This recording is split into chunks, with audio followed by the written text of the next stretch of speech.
todos? Bienvenidos a la cápsula número 11 de la materia de metodología y arquitectura. El día de hoy vamos a abordar temas relacionados a la estructura de las investigaciones. Es muy interesante que, ya que actualmente revisamos temas como la delimitación y la selección del tema, bueno, existen maneras correctas y adecuadas para la presentación de estas. Y a estos esquemas, a esta correcta representación le llamamos esquema de investigación. ¿Qué es el esquema de investigación? Pues es una guía estructurada y ordenada que organiza los elementos esenciales de un proyecto o trabajo académico.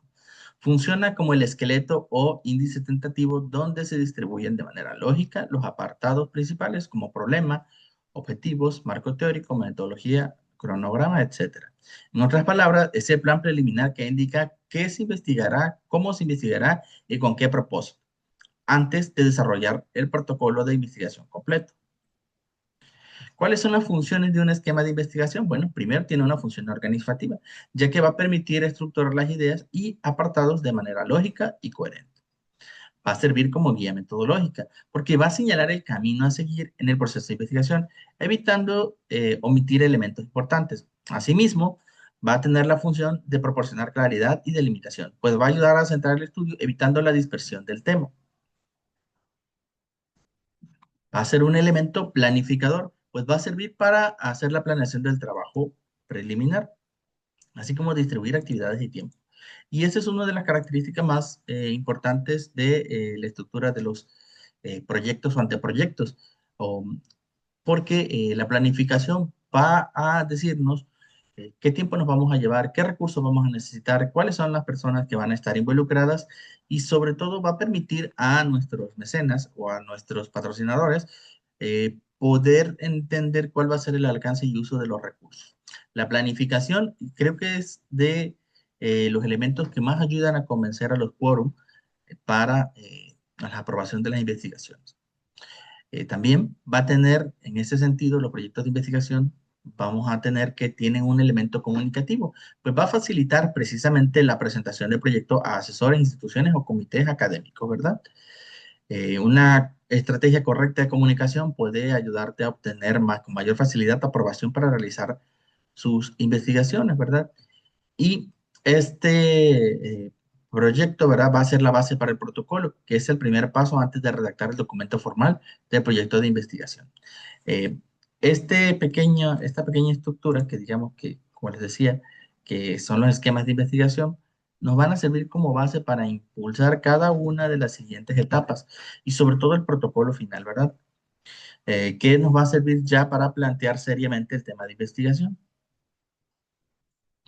La estructura más normal que tienen estos documentos, bueno, pues son, primero tienen que tener una portada donde viene el título de la investigación, el nombre del autor o autores, ¿verdad? Instituciones y la fecha.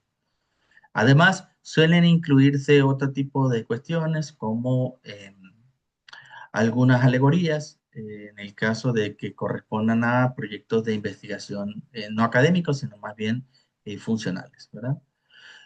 Va a tener una introducción, donde en la introducción, que normalmente en otras literaturas van a encontrar que en lugar de introducción ellos te ofrecen algo que se llama resumen ejecutivo, que el resumen ejecutivo no es más que la suma de todo el proyecto reducido en unas 2 páginas para que una persona que no tenga el tiempo de leer todo el proyecto pueda, o todo la estructura, ¿verdad?, de este esquema de investigación, pues pueda tomar de ahí el resumen y entender el proyecto en sus términos generales.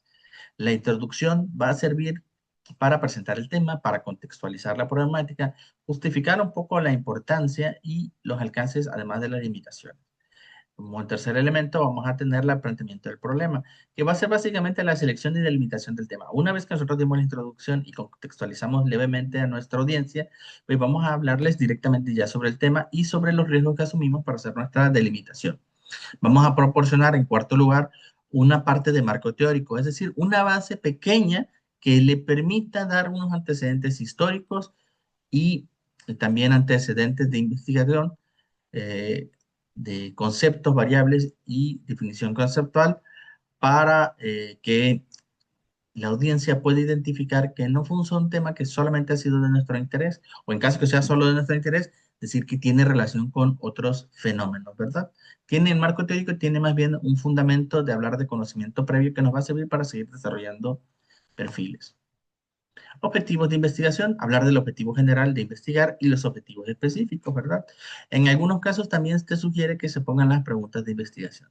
La metodología, aquí se va a establecer el tipo y enfoque de investigación, si se trata de una cualitativa, una cuantitativa o una mixta. Se va a hablar del diseño, si se trata de una investigación exploratoria, descriptiva, correlacional o experimental. Además de la población y la muestra de esa población que utilizamos para realizar el estudio. Se va a hablar de las técnicas de recolección de datos que se proponen, el procedimiento para aplicarla y cuál va a ser nuestra estrategia para el análisis de datos. Aunque cabe señalar que lo que se establezca ahorita en metodología va a servir como base, pero no va a ser la versión definitiva. Y esto es importante. Dentro de los fundamentos de investigación, después seguiría el anteproyecto, el protocolo y el proyecto. eh, Se van arrastrando cosas que se van siendo útiles, pero que poco a poco se van modificando, ¿verdad? Entonces, no tengan miedo aquí de expresar las ideas claramente y utilizarlas como base, porque esto les va a servir para que en el futuro se ahorren un poco de tiempo y ni modo, si tomamos como parte de la investigación alguna antecedentes que al final no nos fue de utilidad, bueno, son parte de las cosas que tenemos que manejar, ¿no? El investigador siempre tiene que tener un alto nivel de la frustración porque el gran nivel de información, la gran cantidad de información que consulte, pues al final no toda va a ser totalmente útil, ¿verdad? Se va a proponer un cronograma de trabajo por fases, tiempos y presupuestos. Además de que se tiene que proponer una estructura de recursos, considerando recursos humanos como investigadores, asesores, colaboradores o auxiliares temporales. Por ejemplo, en el caso que se tengan que hacer encuestas, pues van a necesitar gente que pueda hacer el recorrido, a menos que se plantee que las encuestas sean de manera electrónica, ¿verdad? Se va a hablar de recursos materiales como equipos, instrumentos, vehículos, en el caso que se necesiten, y de recursos financieros en los casos en los que apliquen. Se va a hablar también de los resultados esperados en base a nuestra prehipótesis, que es decir, de lo que creemos nosotros que está pasando, ¿verdad? Hablando de qué aportes teóricos puede proporcionar, qué efectos positivos o beneficios sociales, académicos o profesionales puede incluir. Y se va a hablar de las conclusiones preliminares, que si se cumplen los resultados esperados de acuerdo a la hipótesis, bueno, qué relevancia va a representar esta investigación. Y básicamente aquí en conclusiones preliminares lo que se busca es también darle a conocer a nuestro mecenas o a nuestra institución, no, cuál es el impacto positivo que va a tener para ella, ¿verdad? Se va a hablar de la referencia bibliográfica, importante decir que se utilice un solo formato, ¿verdad? Ya hablamos de APA, de ISO, de Vancouver, ¿verdad? De MLA, el que ustedes decidan, pero tiene que usarse solo uno, no deben de combinarse métodos. Y evidentemente se van a colocar anexos, cualquier cosa que pueda servir de retroalimentación, ¿verdad? De cuestiones que nosotros ya tengamos y nos sirvan de soporte para complementar la investigación. Las tendencias de los esquemas de investigación van a reflejar así pues una evolución en los métodos y enfoques de los que investigan, utilizando estructuras nuevas, estructuras más eficientes, un poco menos dogmáticas, ¿verdad? Y sobre todo con integración de enfoques interdisciplinarios, que son las nuevas tendencias, ¿verdad? No hay que olvidar también que la digitalización y el uso de las herramientas tecnológicas ha transformado también la manera de organizar y analizar la información, y esto debe de transmitirse tanto en metodología como en recursos. Muy bien.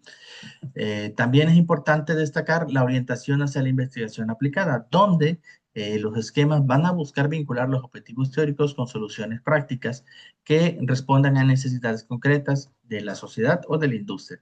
En conjunto, estas tendencias van a apuntar a que los esquemas de investigación no solo sean guiados por las organizaciones, sino que también sean herramientas estratégicas que les faciliten innovación, eficiencia y relevancia, haciendo así que las investigaciones apoyen el crecimiento científico, económico y sobre todo estimulen la innovación.